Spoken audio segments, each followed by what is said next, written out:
Isang mapagpalang oras pa sa lahat. So, panibagong pagkakataon po muli ang binigay sa atin ng ating Panginoon upang makapagpasalamat sa Kanya. Sa ating pong pagsisimula ay akin na po tinatawagan si Red para po sa ating opening song.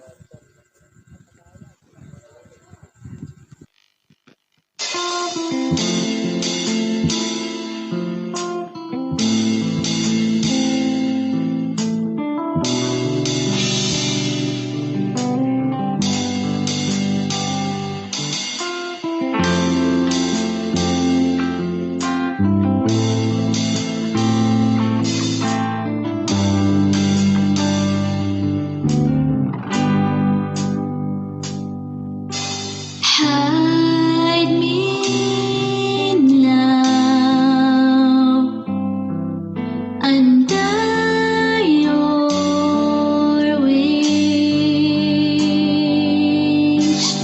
Cover me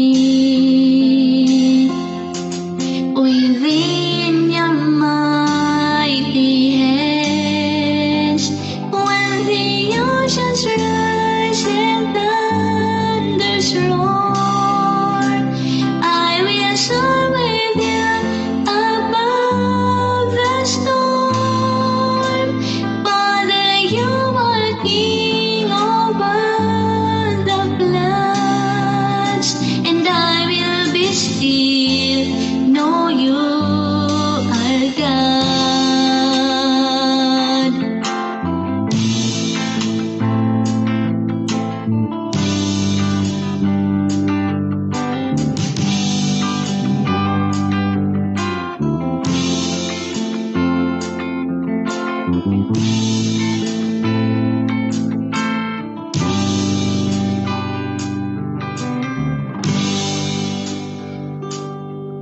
Find rest, my soul, in Christ alone.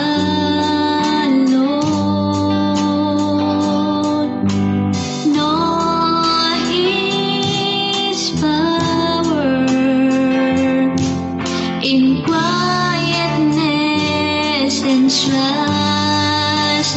When the oceans rise and thunders roar, I will soar with you above the storm.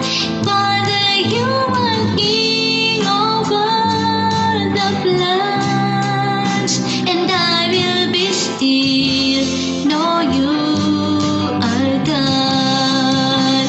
When the oceans rise and thunders roar, I will soar with you above the storm. Father, you are King over the floods, and I will be still, know you are God.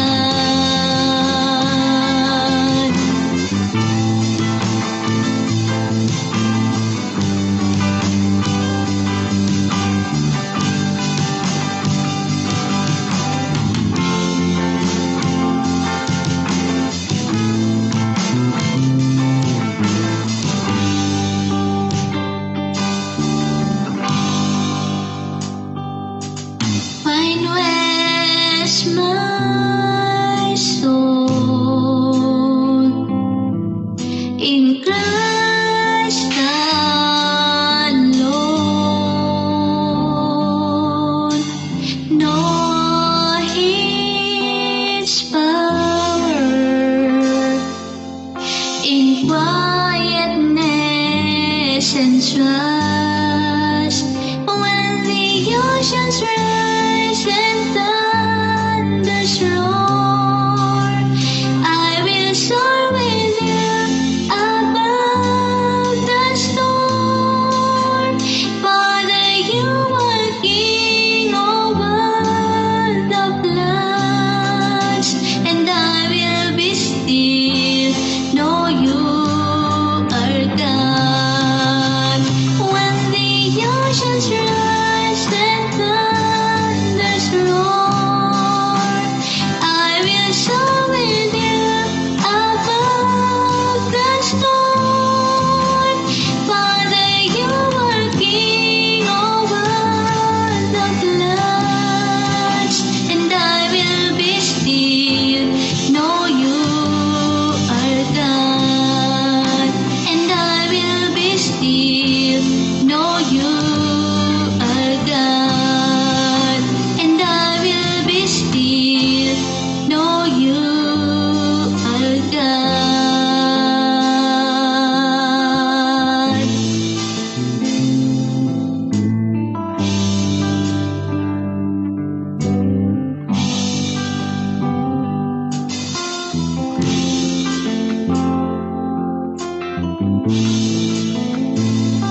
Ayan, maraming salamat po, Sister Mary Joy, sa napakagandang awitin na iyong inihandog sa ating Panginoon.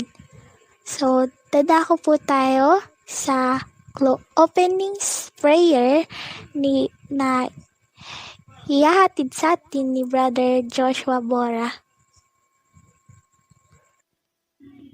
Okay, magandang gabi po sa inyong lahat na narinig ito sa Team Talk ng CTCM Reunited Servers. Magandang gabi po sa inyong lahat at lalo na sa mga umattend ng worship night ngayong linggo. May 23, 2021. So tayo po ay manalangin. Ama naming nasa langit, maraming salamat po sa oras, pagkakataon at panahon na inyong pinagkaloob sa amin upang ikaw po ang purihin ngayon. Panginoon, maraming salamat po sa lahat ng mga blessings na amin natatanggap at maraming salamat po sa magandang kalusugan na inyong pinagkakaloob sa amin. Patawarin mo po kami sa aming mga kasalanan na nagagawa, sinasadya man or hindi. At hinihiling po namin na patuloy niyo po kaming gabayan at hinihiling ko po na sana ay maging successful ang aming ginagawang aktibidad ngayong gabing ito. So, ikaw po ang purihin, Panginoon, sa pangalan ng inyong anak na si Jesucristo. Amen.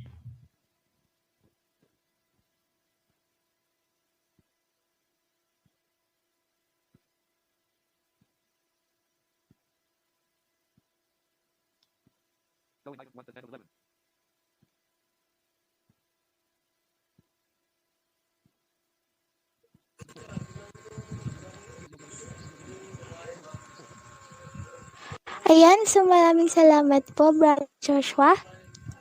At ngayon naman po, dadako po tayo sa Thanksgiving prayer or testimony na magmumula po sa ating mga kasamahan dito po sa server. Kung sino po ang may nais na ipagpasalamat at mag-testimony sa ating Panginoon, free to unmute po.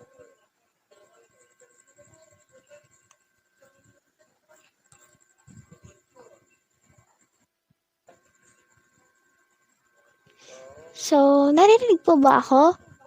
Clear po ba yung dating ko sa inyo? Clear po. Clear, okay lang. So, yan. Uulitin ko po. Dadako po tayo sa Thanksgiving prayer at testimony na magmumula sa ating mga kasamahan dito sa Team Talk server. So, ayan. Ganun po ba? Ayan. Pleasant evening po sa inyong lahat. Ayan. So, ayan, ako po ay nagpapasalamat na patuloy sa Panginoon sa kalakasan, sa buhay na patuloy na binibigay niya. So, since wala naman muna, ay kinarir ko muna. Ayan, nagpapasalamat po ako sa buong isang linggo dahil sa sunod-sunod po na pagod ko dahil nga sa may nangyari dito sa bahay. Nandoon yung kalakasan ng Diyos na patuloy na ibinigay niya sa akin. Kasi kung wala yung guidance ng Panginoon, talagang hindi ko po maasikaso yung mga bagay na dapat kong asikasuhin. Especially, hindi ko naman sila kapamilya, hindi ko naman pero nandun talaga yung puso ko na para matulungan sila. Hindi naman dahil sa obligasyon ko, dahil nakatira sila dito sa bahay, kundi talagang naging willing talaga ako na tulungan sila. Bagamat sa pangit na paraan nangyari yung mga bagay na yun, nagpapasalamat pa rin ako dahil ang Diyos pa rin na nag-ingat sa lahat ng pagod na dinanas namin. Nagpapasalamat ako dahil nandyan ang Diyos. Talagang hirap na hirap kami nun. Mostly financial, tapos medyo gipit-gipit pa, tapos ganun pa yung nangyari. So nagpapasalamat ako kasi talagang hindi namin alam kung saan po namin kinukuha yung mga ginagastos po namin simula pa lang sa ospital hanggang sa nailibing na. So yun, talagang by the grace of God, talagang nagpapasalamat ako sa Diyos dahil nandoon siya na patuloy na nagbigay ng pangangailangan namin, nag-provide. And then sa baby ko nung time na yon na kailangan din ako, nagpasalamat ako kasi kahit na walang-wala na ako, nandyan pa rin yung Diyos na talagang nagbigay po sa amin. At may mga tao siyang ginamit upang mapunan yung mga pangangailangan ng bawat isa. Kaya, ayun, malaking bagay na pinagpapasalamat ko sa Diyos. Tsaka unang-una, kahit na nag-iisa po ako dito, nagpapasalamat ako dahil yung kalusugan, yung kagalingan sa bawat nararamdaman ko ay binibigay ng Diyos. Yun lang po. Sa Diyos po ang mataas na papuri at pinagpapasalamat ko rin na naidaos ko ng matiwasay nung nagturo po ako dito nung nakaraang weeks. Kaya nagpapasalamat po ako dahil ang Diyos po ang nag-iingat sa bawat isa. Sa Diyos po ang kapurihan.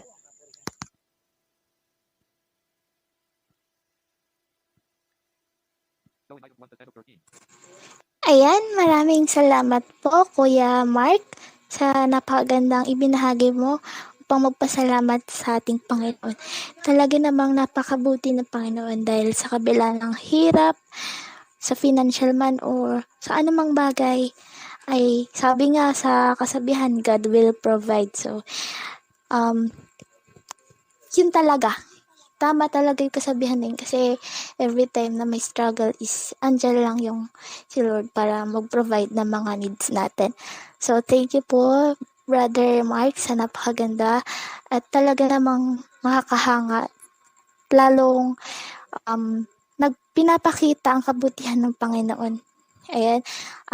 Meron pa po ba magsasabi or magpapasalamat sa ating Panginoon?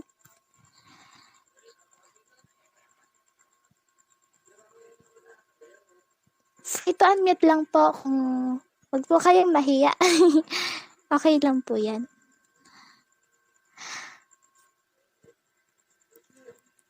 So, meron po ba?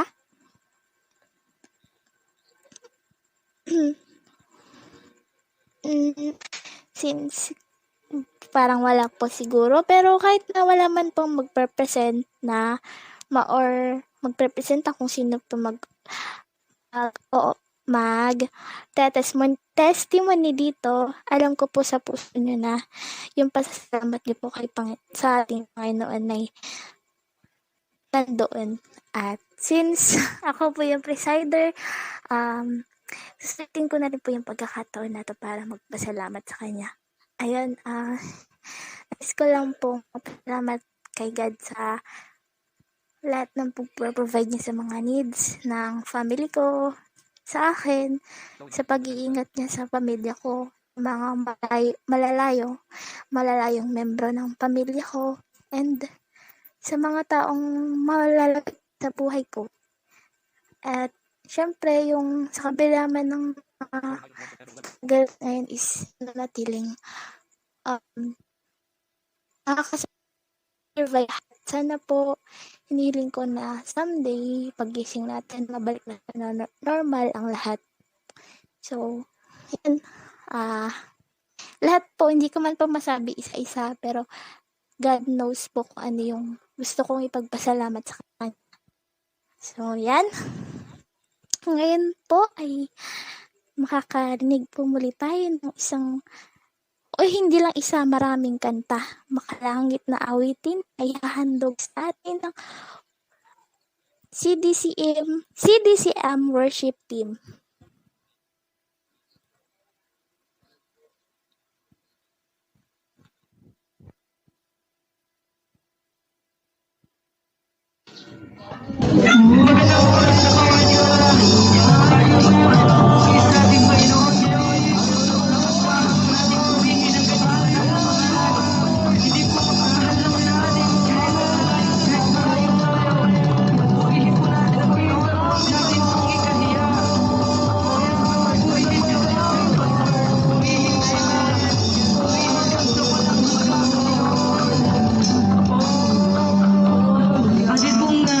Ipagpaipalang natin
pag-ibig. Pinatay mo sa amin ito. Salamat, Panginoon. Salamat, Panginoon. Salamat, higit, Panginoon. Walang magkakapantay sa iyo, Panginoon. Kayo po ay aming awitan at uli.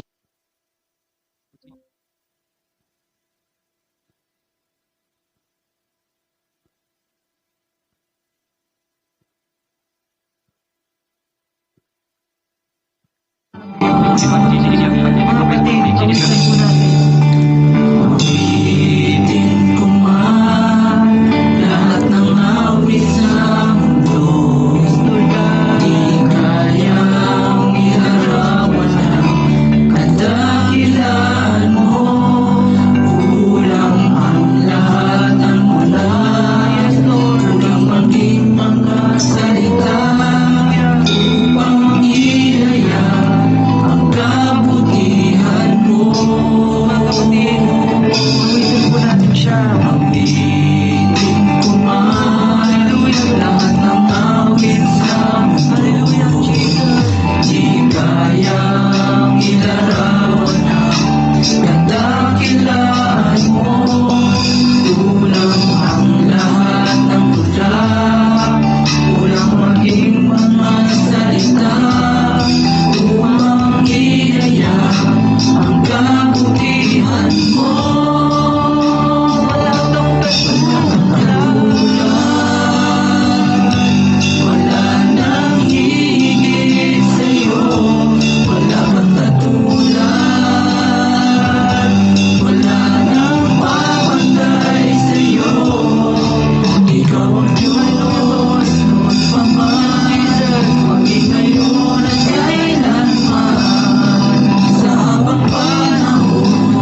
salamat CDCM Worship Team. So ayan, napakabuti talaga ng Panginoon kasi sa kabila man ng distansya ay nagawa pa rin ng mga ating worship team na makagawa ng ganyang kagandang mga awitin ng parang magkakasama-sama lang sila, no? So ayan, so sa pagkakataong ito, atin na pong ihanda ang ating sarili upang makapakinig ng salita ng ating Panginoon, nakapupulutan natin ng aral at mabuting balita mula sa Kanya sa pamamagitan ni Sister Rose Michelle Espiritu.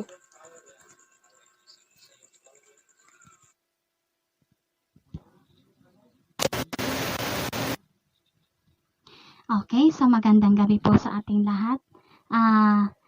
Narito po muli tayo upang magbulay-bulay ng salita ng ating Panginoon. So, mga kapatid, may katanungan po ako sa bawat isa sa atin. Ano ba ang maaaring makahadlang sa ating mga panalangin? Alam ko na ang bawat isa sa atin ay may mga kahilingan sa buhay-buhay. Alam ko na ang bawat isa sa atin ay may naisilingin sa ating Panginoon. Ngunit, ano ba ang maaaring makahadlang sa ating mga panalangin? Ang sabi kasi sa 1 Thessalonians 5:17, pray without ceasing, or in other version is pray continually. Pero kung tutuluyan po natin ito, uunahin natin sa 5:16 to 18. Be joyful always, pray continually. Give thanks in all circumstances, for this is God's will for you in Christ Jesus.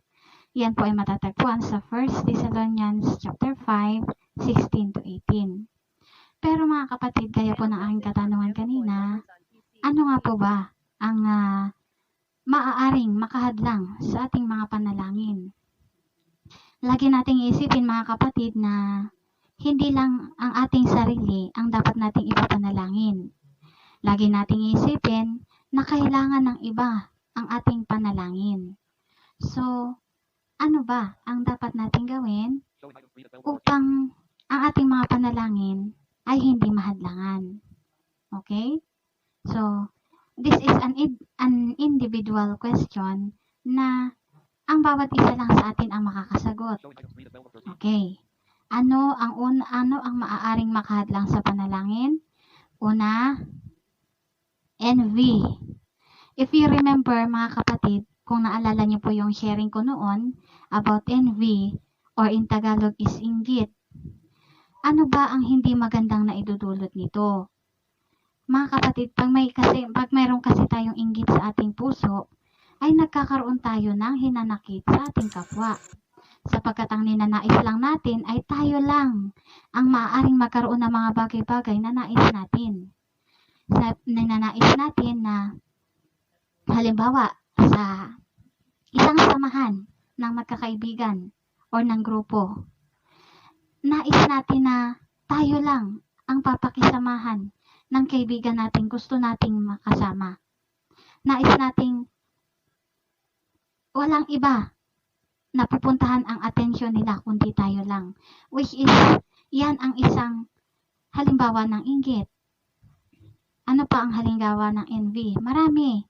Pag may nakikita tayong bagay sa ating kapwa na halimbawa nabibindisyonan or nabibless ang ating kapwa, magkakaroon tayo ng inggit. Sana all, sana ako rin, buti pa sila, yung mga ganong bagay. Hindi natin namamalaya na ang mga ito pala ay nakakahadlang or maaaring makahadlang sa ating mga panalangin.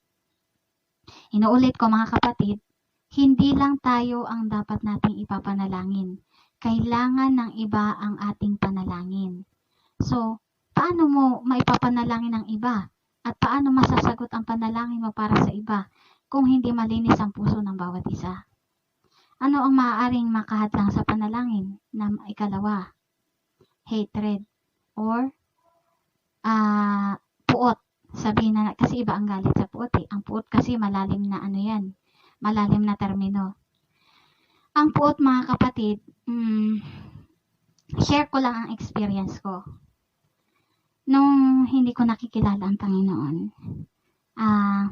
nagkaroon naman ako ng puot sa nanay ko na bakit, anong dahilan, at gusto niya akong ilaglag at hindi man lang niya ako binigyan ng pagkakataong mabuhay. Pero nung nakilala ko ang Panginoon, yung puot na yun ay napalitan ng awa. Napalitan na mapalad ako kasi kahit na hindi niya ginustong mabuhay ako, pero mas makapangyarihan ang Diyos na bumuhay sa akin. So, nagkaroon din ako ng puot sa lahat ng tao sa paligid ko. Hanggang sa sinabi ko sa Panginoon na hindi ko kaya. Hindi ko kaya. Nung sinabi kong hindi ko kayang magpatawad ng hina ako, ibig sabihin, nangangahulugan na sumusurrender tayo na hindi natin kakayanin ang isang bagay kung wala ang tulong ng Panginoon. Hanggang sa ang puot na yun ay unti-unting nawala. Kaya kahit minsan nasasaktan tayo, instead na magkaroon tayo ng puot ay nagkakaroon tayo ng masakit man pero nagkakaroon tayo ng kapayapaan sa ating puso at damdamin. Ano pa po ba ang maaaring makahadlang sa ating panalangin? Pangatlo, selfish, pagiging makasarili. Marami sa atin ngayon, mga kapatid, ang may ganitong kaisipan. Marami sa atin ngayon ang may ganitong prinsipyo. Ngunit hindi natin ito mababago kundi sa tulong ng ating Panginoon. Ano ang pagiging selfish? Wala kang pakialam kahit anong nangyayari sa kapwa mo. Ano ang pagiging selfish? Kapag nakikita mo ang kapwa mo nahihirapan, okay lang sa'yo. Parang wala lang. Maraming bagay ang pagiging selfish, mga kapatid. Hindi lang sa material na bagay. Hindi lang sa financial na bagay.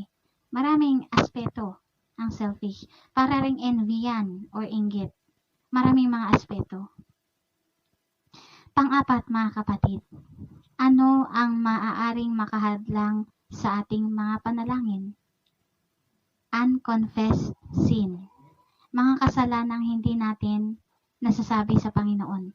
Although God knows, He is all-knowing God, pero nais ng Panginoon na magkaroon tayo ng humility or pagpapakumbaba. Kaya lang, nakakalungkot kasi, mga kapatid, na ang pagpapakumbaba ay nami-misuse ng kahit kapwa nating mananampalataya ay nami-misuse ang humility. Bakit kamo nami-misuse? Kasi ang rason nila, sinasabi nating mananampalataya tayo pero hindi natin kaya magpakumbaba. Pero ang nais ng ating kapwa Panginoon, ang nais ng ating Panginoon, mga kapatid, ang nais ng ating Panginoon ay humility in a way na nakikita niya sa ating puso. Humility na gusto lang nating turuan ng lesson ang bawat isa sa atin na kinakailangang sila rin ay magkaroon ng pagpapakumbaba sa puso ng bawat isa. Sabi sa 1 John 1:9, if we confess our sin, He is faithful and just and will forgive us our sins and purify us from all unrighteousness. Okay? So, mga kapatid, bakit ito ang aking sinabi or bakit ito ang aking na-share ngayon?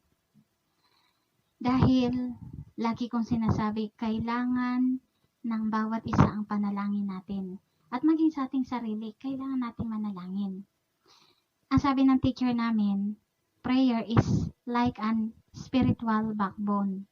Or, ang panalangin ay maihahalin tulad sa na-spiritual na buto.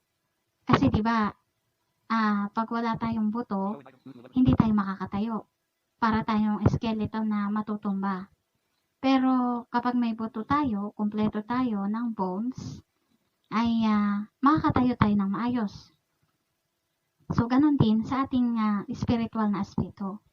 So, pag hindi tayo mananalangin, alam na natin ang maaaring mangyari. Iyon yung naalala ko sa aking teacher na sinabi niya na prayer is like an spiritual backbone. Na ang panalangin ay na-spiritual nga buto. Kailangan natin ng panalangin upang makatayo tayo sa anumang hamon ng buhay. Alam niyo, mga kapatid, laking pasasalamat natin. Kasi napakapalad natin sa panahon ngayon, lalo na kahit nasabi mong pandemya, Wala mang namamasahe ang iba sa atin. Hindi man tayo kumikita. Ang importante malusog tayo. Tandaan nyo yan. So, ano ang nakakahadlang sa ating panalangin? Unconfessed sin. Kasalanang hindi natin nasasabi sa Panginoon kahit na alam niya kung ano yung mali natin. Pero bilang magulang at anak, kailangang alam niya yan. Mismo ikaw sa sarili mo ay magkaroon ka ng pagpapakumbaba sa Kanya na tinatanggap mo na ikaw ay nagkamali. Okay? Lagi natin katandaan mga kapatid na ang panalangin ay may tatlong kasagutan. Yes, wait, no. Ano ang ibig sabihin ng yes? Siyempre, automatic na yan. Pag may hiniling ka kay Lord, as long as naaayon sa Kanyang kalooban, automatic na yes yan. Lalong-lalo na kung immediate or emergency prayer. Pag nakita natin yung kasagutan, ibig sabihin, yes yung sinagot ni Lord. Ano ba ang wait? Of course, syempre wait. May kasabihan ng iba na true love can wait. So, sa panalangin, ay mayroon din tinatawag na wait, ang kasagutan. Ibig sabihin, kailangan po nating maghintay. Hindi porke humiling tayo sa Panginoon, halimbawa, Lord, sana ganito, sana gusto kong yumaman. Maya-maya meron na. Lord, gusto kong magkaroon ng ganito, bukas meron na. Ang Panginoon ay magulang natin. Ang mga magulang nga, pag nanghiling ang anak ng isang bagay sa kanilang ina, ang mga magulang, ang mga anak, pag nanghiling ng bagay sa kanilang mga magulang, ay tinitingnan nila yan kung yan ba ay naaayon or hindi kapapahamak ng kanilang anak. So, ano ang gagawin ng magulang? Tuturuan nilang maghintay ang kanilang mga anak. And then, pag nakita nila na hindi kapapahamak ng anak ang hinihingi sa kanila, bakit hindi pagkakalob ng magulang yan? So, ganun din ang Panginoon, no? How much more ang ating Panginoon? Kung ang magulang ay ganong magprotekta at ganon magpahalaga sa anak, how much more ang ating Panginoon? Yun po ang tatandaan natin. Hindi porke humiling tayo sa Panginoon, meron na. Hindi porke humiling tayo sa Panginoon, nandyan na. It depends upon. Pero hindi ibig sabihin na ang prayer is, it depends upon. Gaya ng sabi ko kanina, kung kinakailangan namang immediate prayer or emergency, yes naman siguro yan. As long as laging meron yung last word na let your will be done. Pero yung wait kasi mga kapatid, minsan, iyon ang mahirap gawin ng isang tao. Ayaw nating maghintay, pero gusto nating magpahintay. Ayun ang mahirap na bagay. Kung alam nating mahirap maghintay, edi dapat hindi tayo magpapahintay, di ba? So, ang Panginoon, tinuturuan niya tayo minsan ng lesson na hindi porke humingi tayo, gusto natin nandiyan na agad. Titingnan mo na niya yan kung naaayon ba yan. Kung hindi ka ba mapapahamak sa iyong kahilingan. And then, punta tayo sa no. So, automatic na yun. Alam nyo nang ibig sabihin. Gaya po ng nabanggit ko, walang magulang na nagnanais na mapahamak ang anak, maliban na lang kung hindi nila kagustuhang magkaanak. So, pag sinabi ng Panginoon na no, ay ibig sabihin against sa plano niya. Pag sinabi niyang no, ibig sabihin hindi yun yung nakikita niyang best para sa iyo. Pag sinabi niyang no, ay ibig sabihin hindi talaga yun ang para sa iyo. So, lagi nating tandaan mga kapatid. Hindrances of prayer, hatred, envy, selfish, and then unconfessed sin.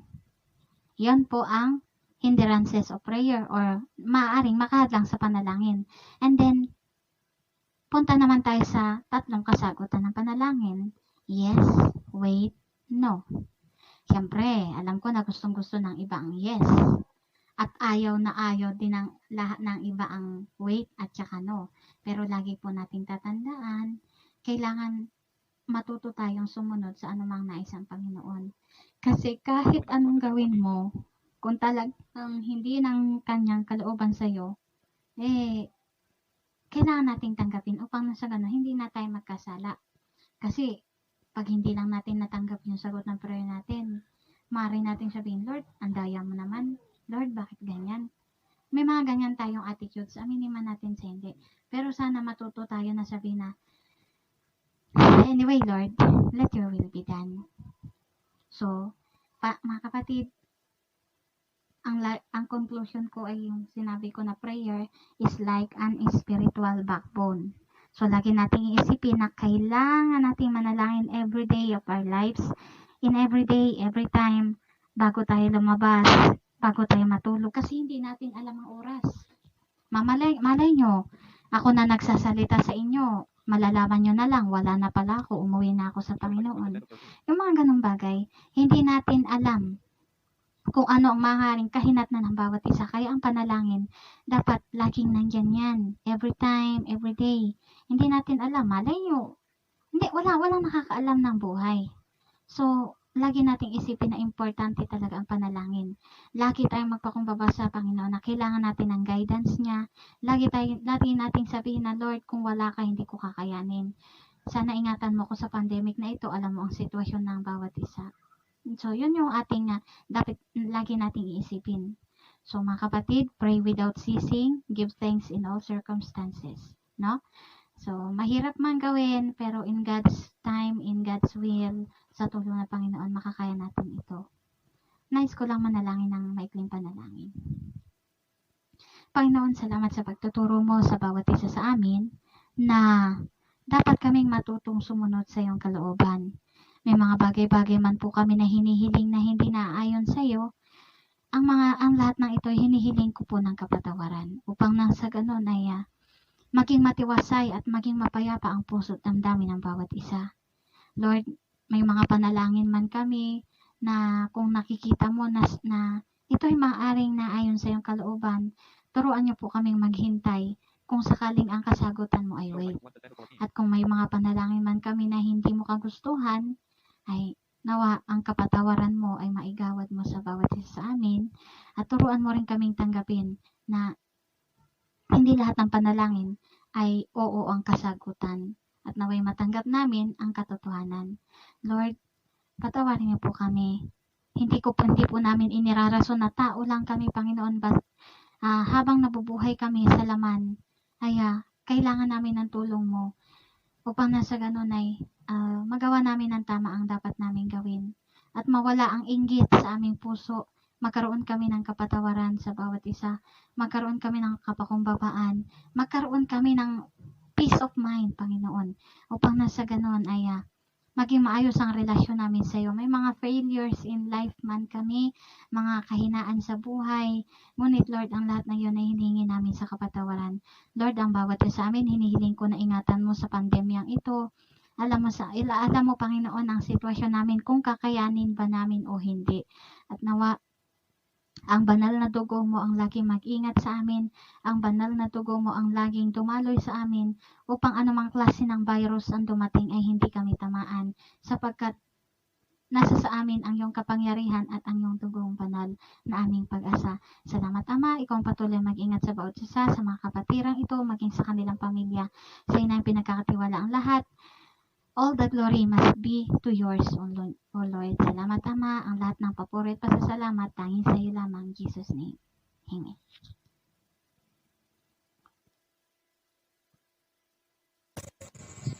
Ayan, maraming salamat po, Sister Rose Michelle, sa napakagandang aral na iyong ibinahagi sa amin.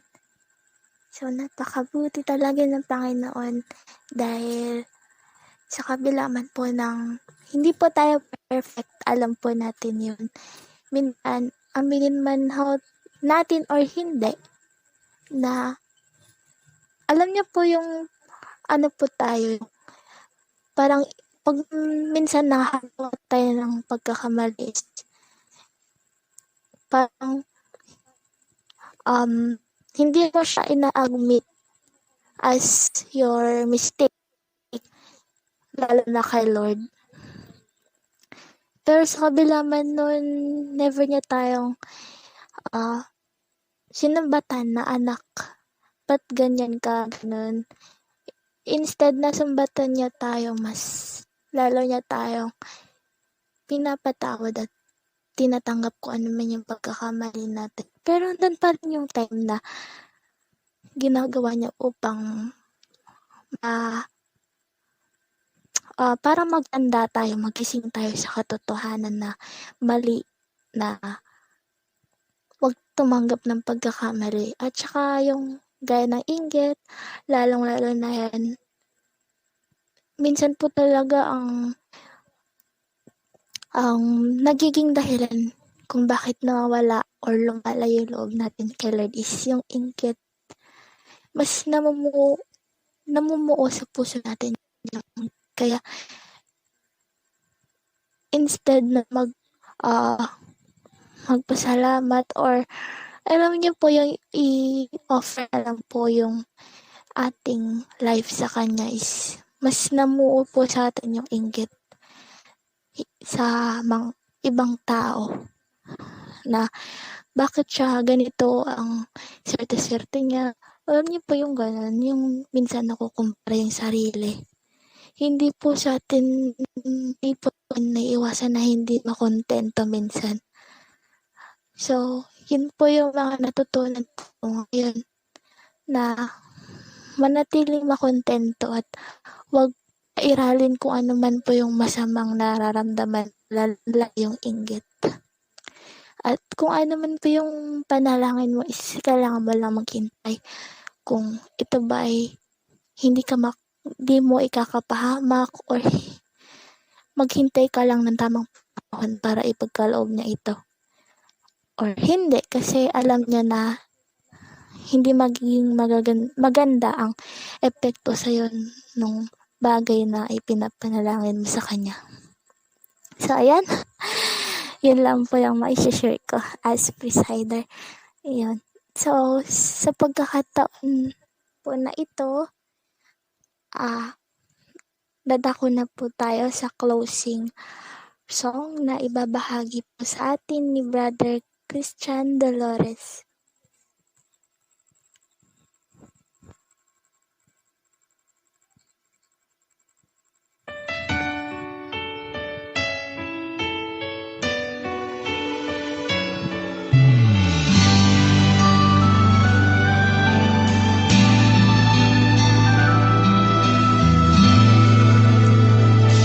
Nagdarasal, nagsusumamo,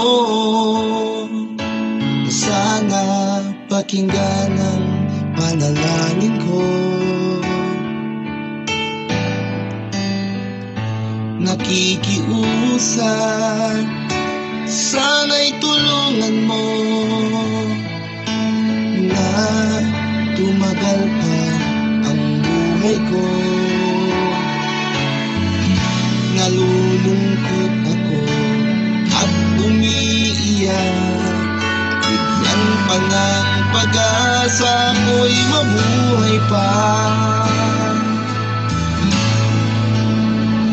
Tanging hiling ko lang, Panginoong Jesus, humaba pa sana ang buhay ko.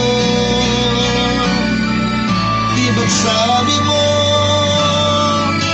manalig lang ako, ikaw ang dakilang manggagamot ko.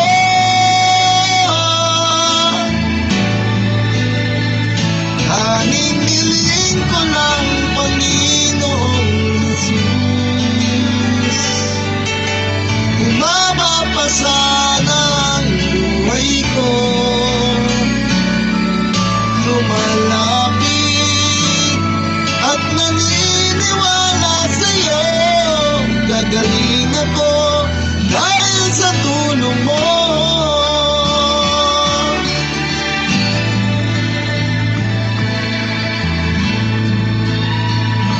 Eto ako, nagmamakaawa, damdamin ko'y lubos na nahihirapan. Puso at isip ko nananampalataya sa'yo. May pag-asa ba darating. Nalulungkot ako at umiiyak, bigyan pa ng pag-asa ko'y mabuhay pa. Tanging hiling ko lang, Panginoong Jesus, humaba pa sana ang buhay ko. Di ba't sabi mo, manalig lang ako, ikaw ang dakilang manggagamot ko.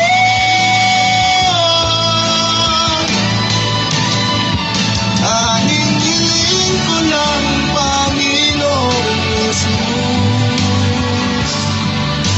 humaba pa sana ang buhay ko. Lumalapit at naniniwala sa'yo, sa tulong mo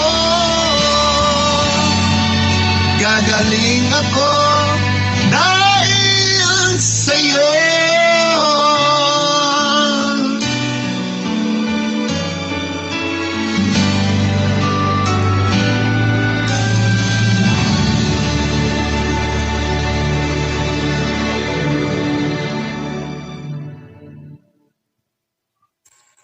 Ayan, maraming salamat po, Brother Christian, sa napakagandang awitin. So, bago po tayo dumako sa closing prayer, nais ko lang po magpasalamat sa lahat ng mga nakasama namin ngayon sa server. At ganoon din po sa YouTube channel na kung saan man po makakarating itong audio na ito ay kung hindi pa po kayo nakapag-subscribe sa aming channel, paki-click lang po ang subscribe button and also paki-click na rin po ang notification bell para ma-notify po kayo sa bawat upload audios na aming ibabahagi sa inyo. So, saan man pong panig ng mundo makakarating ito, ako po ay bumabati sa inyo ng isang mapagpalang oras. Ako po si Tita May Ochoa, ang inyong naging presider sa oras na ito. So, ayan, sa pagkakataong ito, upang isara ang ating gawain ito at makapagpasalamat dahil naging successful ang gawain natin ito para sa ating Panginoon. Tinatawagan ko na po si Sister Rose Michelle Espiritu para po sa ating closing prayer.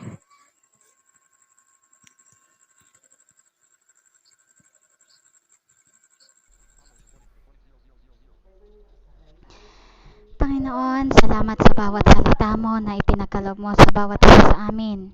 Tunay nga, Panginoon, salamat sa paalala na dapat hindi kami mawalan ng panalangin. Dapat hindi kami mawalan ng oras sa panalangin, Panginoon. Sapagkat ang panalangin ay nagsisimbolo, Panginoon, ng espiritual na buto, Panginoon. Kaya, salamat sa pagtuturo mo, Panginoon, na kailangan namin ang panalangin bawat oras, bawat araw, sapagkat hindi namin alam kung kailan mo babawiin ang buhay na ipinagkaloob mo sa buhay ng bawat isa sa amin. Lord, patawarin po kami kung nakukulang man kami sa oras ng panalangin, Panginoon. Nawa, Panginoon, ay matutunan namin, Panginoon, na hanap-hanapin ang panalangin, sapagkat ito ay isa sa pamamaraan ng pakikipag-usap sa iyo, Panginoon.